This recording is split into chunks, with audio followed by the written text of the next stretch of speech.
Bismillahirrahmanirrahim. Assalamualaikum warahmatullahi wabarakatuh. Selamat pagi, salam sejahtera buat kita semua. Yang saya hormati selaku pembimbing 1 Ibu Rinjani Ratih Rakasiwi STMT dan dosen pembimbing 2 Ibu Lala Tarbiyatun Nasyim SSI MN, dan dosen penguji 1 Ibu Marcelina STMSC dan Bapak penguji 2 Bapak Syahrul Khairi SSI MN. Di hari ini, Jumat tanggal 17 Juni 2022, saya Husna Kamilia akan melaksanakan sidang tugas akhir berjudul Prarancangan Pabrik Biodiesel dari Crude Palm Oil dengan kapasitas 350.000 ton per tahun. Latar belakang prarancangan pabrik ini dapat dilihat dari gambar 1, kelangkaan solar di Indonesia, di mana Badan Migas mengatakan cadangan energi semakin hari semakin berkurang. Maka dari itu, biodiesel berperan sebagai bahan energi terbarukan pengganti solar. Biodiesel dibuat dari minyak nabati dan dari reaksi transesterifikasi, di mana trigliserida dikonversikan menjadi methyl ester dan gliserol. Biodiesel berperan sebagai bahan baku pengganti solar B30. Pemerintah mengeluarkan dana 46 triliun untuk industri yang berperan di dalam B30. Data konsumsi biodiesel dari tahun 2014 sampai tahun 2019 mengalami peningkatan. Dapat dilihat dari gambar 4, konsumsi biodiesel di Indonesia mengalami peningkatan.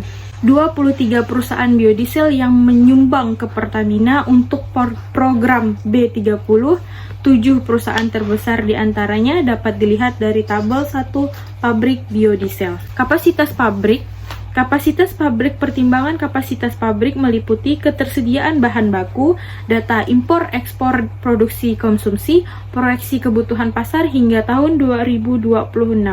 Tabel 2 data konsumsi dan produksi, tabel 3 data impor dan ekspor. Kapasitas pabrik kebutuhan biodiesel pada tahun 2026 sama dengan masa konsumsi ditambah masa ekspor dikurang masa impor ditambah masa produksi, maka diambil 10% dari kebutuhan biodiesel pada tahun 2026, diperlukan kapasitas pabrik biodiesel sebesar 350.000 ton per tahun. Gross profit margin sama dengan konversi dikali harga jual produk dikurang harga jual bahan baku, didapatkan GPM-nya bersenilai 1.374 per liter. Lokasi pabrik. Faktor-faktor pemilihan lokasi pabrik yang pertama, lokasi pendirian pabrik merupakan kawasan yang telah memiliki sasaran pelabuhan dan pengangkutan darat. 2. Bahan baku diambil dari PT Fajar Kusuma. 3. Kebutuhan air diperoleh dari Sungai Sambas. 4. Listrik diperoleh dari PLTD Sambas. 5. Pemilihan lokasi pabrik diletakkan menjadi wilayah industri oleh pemerintah. Lokasi pabrik biodiesel direncanakan di Sebawi, Kecamatan Sebawi, Kabupaten Sambas, Provinsi Kalimantan Barat. Lokasi pabrik dapat dilihat dari gambar 5 peta lokasi Sambas, gambar 6 peta lokasi pabrik di Kecamatan Sebawi. Pemilihan proses. Proses produksi biodiesel dengan metode transesterifikasi menggunakan katalis basah dikarenakan katalis basah homogen memiliki konversi 97 sampai 99%, suhu 60 sampai 65 derajat Celcius, tekanan 1 atm, harga lebih murah, waktu 1 jam, korosi rendah. Maka dari itu dipilih katalis basah homogen. Langkah-langkah proses persiapan bahan baku, proses transesterifikasi, proses pemurnian. Pada proses persiapan bahan baku melalui proses refinery, CPO dipanaskan di aliran 1 menuju heater atau pemanas. Jenis heater yang digunakan adalah cell and tube. Setelah dipanaskan, dialirkan ke tangki degaming, di mana suhu dari tangki degaming 90 derajat Celcius. Untuk meningkat gum-gum ditambahkan H3PO4 0,1% dari berat CPO. Agar suhu tetap terjaga 90 derajat Celcius, dipasang jaket pemanas.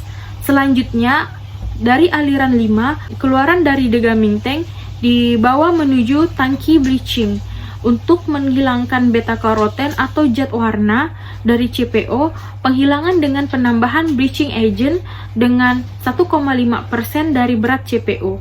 Pada proses bleaching, suhu dijaga 120 derajat Celcius. Selanjutnya dilanjutkan ke Niagara filter, di mana pada Niagara filter dengan 16 leaf filter dilakukan proses penyaringan bertujuan memperoleh BPO yang benar-benar bersih. Selanjutnya, BPO yang telah disaring dialirkan ke filter bag 1 untuk menyaring sisa kotoran dari Niagara filter dengan ukuran 1 mikron dan dilanjutkan ke filter bag 2 dari filter bag 1 dengan ukuran 0,5 mikron. Selanjutnya dialirkan ke tangki deodoranizer di mana suhu deodoranizer 245 derajat Celcius. Hal ini dikarenakan FFA dan pengotor lainnya menguap pada suhu 25 derajat Celcius sehingga triglycerida berada pada bagian bawah yaitu aliran 17. Keluaran dari deodoranizer pada aliran 16 dilanjutkan ke kondensor lalu didinginkan pada cooler dan ditampung di tangki T02 yaitu tangki penyimpanan pre-fatty acid. Aliran triglycerida pada aliran 17 didinginkan sampai suhu 60 derajat Celcius untuk persiapan proses transesterifikasi di reaktor RATB.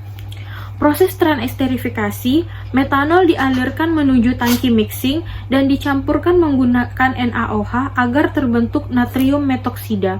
Natrium metoksida yang terbentuk dialirkan ke reaktor untuk proses transesterifikasi.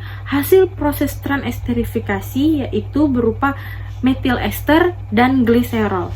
Metil ester dan gliserol didinginkan hingga suhu 30 derajat Celcius lalu didekantasi. Proses pemisahan dengan dekantasi menghasilkan dua lapisan, di mana lapisan atas metil ester dengan densitas 849 dan lapisan bawah gliserol dan pengotor lainnya dengan densitas yang lebih berat.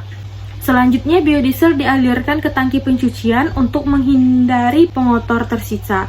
Setelah dicuci, biodiesel masih mengandung air dan metanol.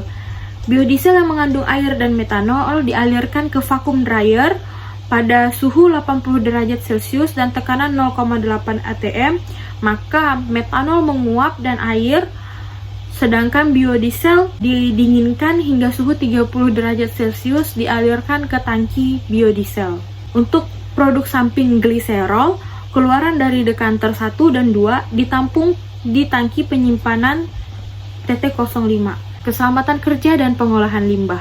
Keselamatan kerja yang diatur dalam Undang-Undang Nomor 13 Tahun 2003 Pasal 86 Ayat 1 yang menyebutkan bahwa setiap pekerja atau buruh berhak memperoleh perlindungan atas keselamatan kerja, kesehatan kerja, moral kerja, dan kesusilaan. Limbah padat. Pengolahan limbah padat dilakukan penyaringan, setelah dilanjutkan dengan sedimentasi, dilakukan fermentasi. Hasil fermentasi terdapat dua hasil yaitu gas bio dan sedimentasi. Hasil pertama gas bio dilanjutkan ke generator, dijadikan listrik. Selanjutnya hasil sedimentasi dialirkan ke sungai. Terus hasil sedimentasi terdapat dua aliran, yaitu yang aliran pertama dialirkan ke sungai, aliran kedua dilakukan pemekatan terbentuklah selat dan terbentuklah pengomposan. Limbah gas, di mana raw gas dimasukkan ke Venturi scrubber, tercuci dengan washing water, dapatlah produk akhirnya berupa clean gas. Limbah cair, pengolahan limbah cair terdapat dua pengolahan limbah fisika dan kimia, pengolahan pelarut. Pengolahan melalui fisika dan kimia dilanjutkan ke bak ekualisasi, dilanjutkan ke biofilter anaerob, bak penampungan, bioklorinisasi, dialirkan ke sungai. Pengolahan pelarut dilakukan penampungan, disimpan dan disalurkan ke pihak lain. Utilitas, kebutuhan air pendingin, kebutuhan air domestik, kebutuhan air proses. Di sumber kebutuhan air utilitas dilengkapi oleh Sungai Sambas dengan total kebutuhan air 1774056. Kebutuhan listrik disuplai oleh generator dengan 50.013 watt. Kebutuhan steam 113.878 kg per jam. Kebutuhan bahan bakar 450 kg meter kubik dipenuhi oleh solar. Tata letak pabrik. Garis besar tata letak pabrik biodiesel ini dibagi menjadi beberapa daerah utama, yaitu daerah administrasi atau perkantoran, daerah proses, daerah utilitas, daerah laboratorium dan ruang kontrol, daerah gudang dan bengkel, daerah penyimpanan bahan baku dan produk, daerah fasilitas umum. Struktur organisasi, direktur utama. Di bawah direktur utama terdapat 3 bagian: manajer produksi, manajer administrasi, manajer keuangan. Di bawah manajer produksi terdapat 4 bagian: supervisor teknik, supervisor elektronik, dan supervisor utilitas, dan supervisor quality control. Di bawah manajer administrasi terdapat 2 bagian: supervisor administrasi, supervisor HRD. Di bawah manajer keuangan terdapat 2 bagian: supervisor pemasaran, supervisor keuangan. Analisis ekonomi dapat dilihat data total capital investment 446264331 rupiah, total produksi kos 16661266423 rupiah, hasil penjualan 88442882739. ROI yang didapatkan, return on investment before 68% dan return on investment after 51%. Playout periode 1,324 tahun. Profit sale sebelum pajak 9,81%, sudah pajak 7,36%. Break even point 68%. Kesimpulan, dari data analisis ekonomi dan analisis teknik, maka pabrik biodiesel dengan kapasitas 350.000 ton per tahun yang beroperasi 24 jam per hari dengan jumlah bahan baku digunakan 122.316 kg per jam, maka pabrik layak untuk didirikan pada tahun 2026 di Desa Sebawi, Kecamatan Sebawi, Sambas, Kalimantan Barat dengan luas tanah 1,1 hektar berbentuk badan usaha PT atau perseroan terbatas. Akhir kata saya ucapkan, jikalau ada kata yang salah mohon dimaafkan, karena kesempurnaan hanya milik Allah semata. Sekian, terima kasih. Wassalamualaikum warahmatullahi wabarakatuh.